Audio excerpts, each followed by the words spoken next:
Hello and welcome back to the Home Improvements channel. Today we're going to be showing you guys at home how to install your own grippers, underlay and install your carpet and also fit a door trim. I'm Brad. I'm Dave. Phil. I'm Phil. First job when you do any carpeting, grippers.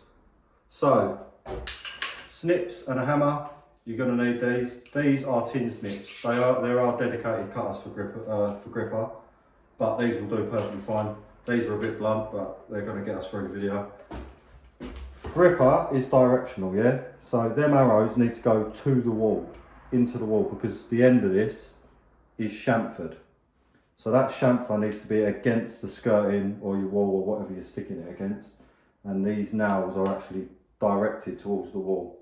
If you put it the wrong way, nothing's going to stick, it's going to fall off, yeah? So if you put that the wrong way round, your carpet's never going to hold. So it must be the right way. So let's do some gripping. Right, I've thrown all my full lengths around the room for what I need. So we're going to start grippering. This is a trick for people that are absolutely at the beginning of carpet fitting. Because just people space it way too just far. Spacing. Cut a piece off, stick it down the back, push that up tight. That's a good starting space. As you progress, you need to change that with all different types of thicknesses of carpet, but as a beginning space, it's a good beginner spot. I ain't using that. I'm going to be doing my own thing because I've done like 2 or 3 now, so I'm professional. Don't donk this. If you do, tip X. Nothing.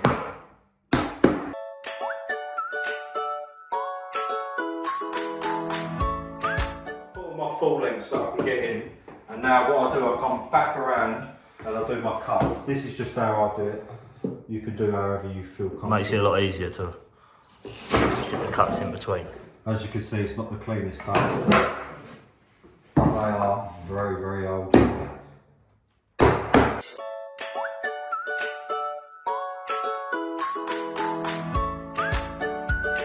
Grippered, we can move on to the next stage. So what you're looking for is a consistent gap all the way around the perimeter up until where the door bars go, which we're going to show you right now. Now you've grippered, you're going to want to stick your door trim down. There's different types of door trim. We're having carpet both sides, so we're going to use what we call a double, which is carpet both sides. If you've got a hard floor, you'll use a Z, which is shaped like a Z. Or if you've got a low level vinyl or anything similar to that, luxury vinyl tile, you'll use a single bar that looks like a half moon. So, you want to measure your opening. It goes where the door shuts. So the top of this will sit against the stops. Believe it or not, I've had rows with people about this. That is where it goes. The idea is you shut your door and you separate the floor. So if you have yellow carpet there and pink here, when that door's shut, you're only seeing that colour and you're only seeing this colour. Alright? So, get your measuring tape, measure however you measure. So, this is, I'm going to measure in inches because it's really close to an inch. 30 inches, so we're going to cut this to 30 inches. You're going to need a hacksaw, hammer and snips. You're going to measure our bar, 30 inches. We're going to mark it. When you're on site and actually doing work, easy tip is to either put it on or you can stick it on your hammer. Use the saw you've been told to use the saw.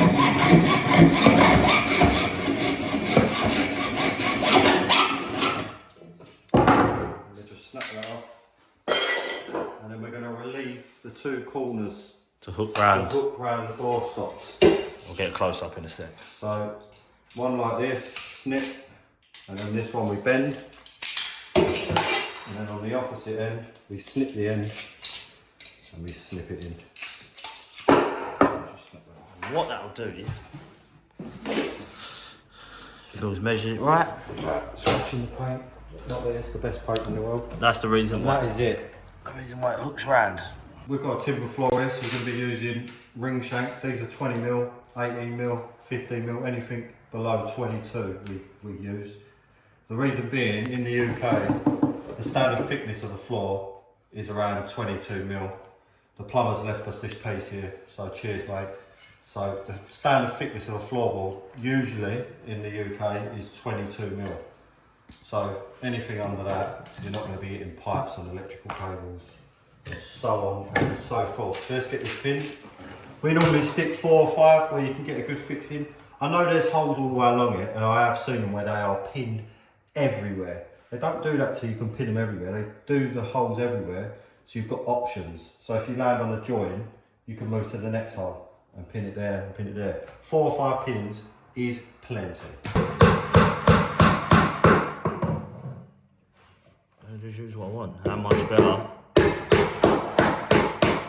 We're all gripping our bars down. Next is your underlay. So you want to try and get the most luminous, brightest underlay, because we all know that reflects bad omens and ghosts and all demons. But seriously, get whatever underlay you want. We try to stick around 10. You can use 12, but if you're going to use a 12mm underlay, you need to get different gripper, because otherwise it dives off and it don't look great. So this is a 10mm PU underlay. Slap hammer, staple hammer, whatever you want to call it. Just put staples into the floor with one oosh. Or if you haven't got one of these and you've got some spray adhesive, carpet adhesive, you can do it with that, but that glue's not the best for you. So if you can get a staple hammer, get that. If you're doing it on timber floors, obviously. If you're concrete floors, you've got to spray it down. So you figure out whatever your best run is. We're going to do 2 long runs because that's going to work out best for us. Just put that on there. Around it. We're going to overcut this. We're not going for precision. It's just pointless. Oh my God. This cut's beautiful. Right, get your first one. Put your knife away so you don't want to lose fingers. Close it over. And then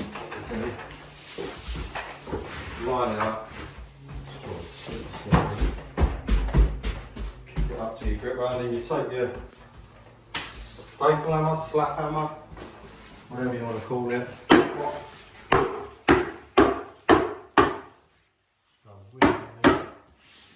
Some people staple the centre. I don't really see the point of that, so I don't. There's nothing wrong with it. I'm not having a go at anyone, but I'll just do the edge. Doesn't go anywhere. And then when you get to like bits like this, you just need to relieve the corners. So that's done.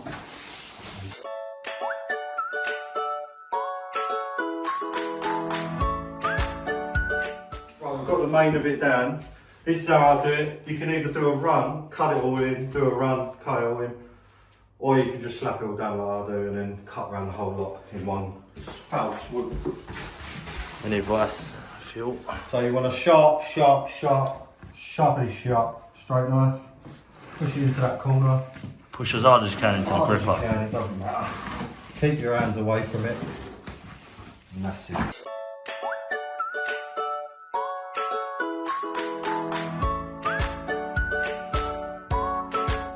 Easiest way is to get one either end and spin the circle till it loosens up, and then slide the pole out like that.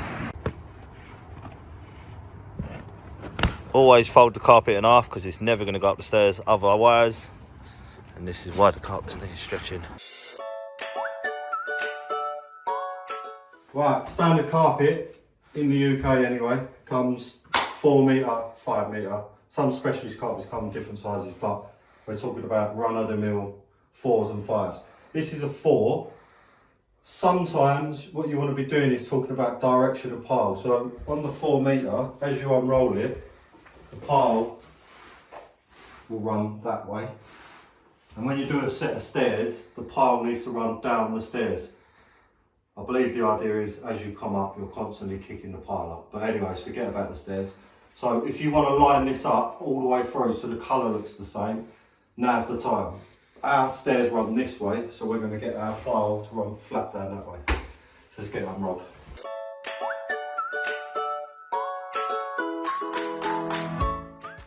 I had a little fight with the carpet. And I lost. No. So, if you're lucky enough to have a nice wall that you can net on one of the two ends, not the cut edges, so the sides of the 4 metre, you can do it. I'm lucky enough I've got it, so we're going to use that. And we'll lay it out, we've made sure we've got enough up everywhere. Don't be ordering your carpet millimetre perfect. You will never get it to work. You need a little bit of play to mess about. Walls ain't straight, and so on and so forth. So now we've got it laid out and it's in position, and we've got the direction the right way. We're going to start cutting it all down to make it more manageable, and then we'll get into stretching. This bit, use your sav. Don't be just cutting things, because it's easy to cut it short. Take your time, think about it. When you cut that, is it going to go where it needs to go? Is it going to be short? So on and so forth. So, this cupboard is actually having a different floor in here, so we're just tucking it in for now.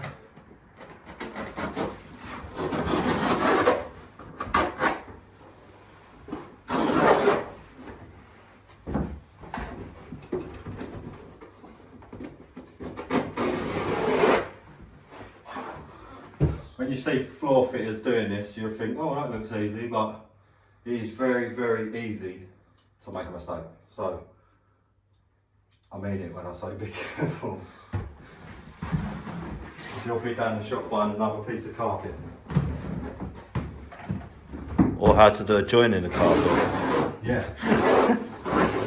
Which we'll do a video for. Just for those people who didn't listen. We'll do another video on how to join. So, we'll cut down, much more manageable. So now we need the next set of tools. Typical carpet stretcher, typical bolster.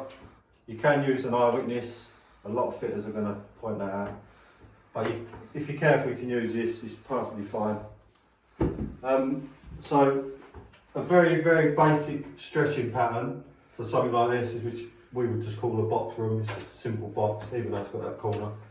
We're going to go along this wall as tight as we can. So we're going to start in this corner, go across.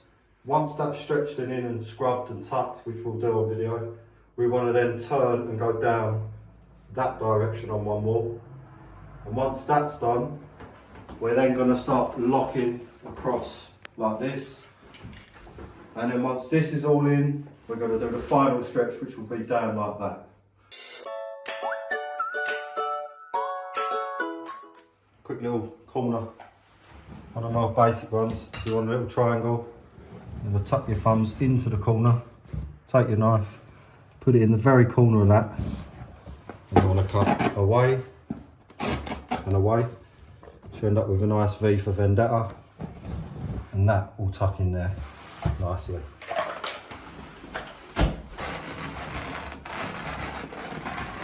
Just remember, there is quite a few common cutting techniques.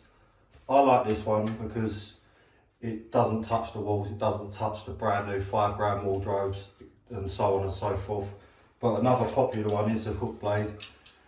So before the abuse comes, I can hook, I just prefer to side cut. So maybe we'll do that in another video to show people some different cutting techniques. But I am a side cutter. I'm sure I have other names. You fold it in half and you just push through. Just pushing it down into the corner and cutting through the tunnel. Just check regularly as you go. Yeah, if you're a bit unsure, pull it off. Yep, that looks good, and then carry on. And keep your fingers as I have my fingers. See, I've got my thumb, my 4 fingers. If I slip, nothing's going to happen to me. And it happens a lot. So if you've got your hand like this and you're cutting and you slip, you're going to lose at least 2 to 3 digits. And your number won't work anymore. How do you know? Show me your fingers, Phil. Because remember that time.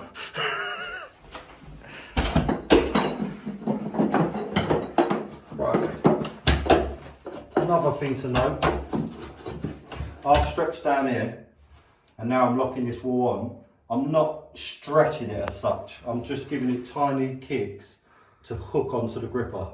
So I'm not sending it to Barbados. I'm just tapping it to help it hook onto the gripper. when we stretch the other side, which we'll get to, that's when I'm going to be stretching properly. People that are new to these, you want to keep your weight over the head. So if you're holding it like this, you're going to rip the carpet. You need to keep your weight over the head. Scrubbing. So that is technically fitted, but we scrub our pins down because it helps to lock the carpet. It sort of clamps over the top. So we take our bolster out and we just roll it over like that. And now I clean all that fluff off. That is locked, so that's not going anywhere. That carpet is locked on 2 walls and stretched down and across. So now what we want to do is, what I'll do is go for the longest run, which is this way. So we're going to kick all the way along this wall behind you, which we'll show you. Lock that on. We're then going to cut any release that we need to with our door frames, etc. And then we're going to kick onto this wall and then we're going to cut it all in and tuck it all. You'll see.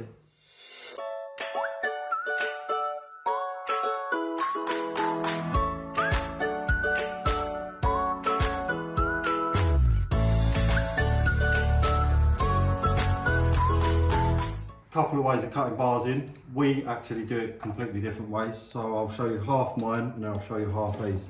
This is a typical UK double or carpet to carpet bar. I actually cut it the same way I cut my walls, so I side cut. So I fold it over. The carpet's basically got to aim for the first bit. Yeah. Right. Yeah, right. That looks messy as you like. We can try and do it under a camera. But anyways, another way, because these bars are designed how they're designed, for someone that hasn't done a lot of carpets, you want to aim for this first section here, this first little section. So what you can do is sit over the top and run your knife. Don't press your knife into the bar, just float over the top and follow that line with your carpet. And that's a good little starting point for someone that hasn't really done it.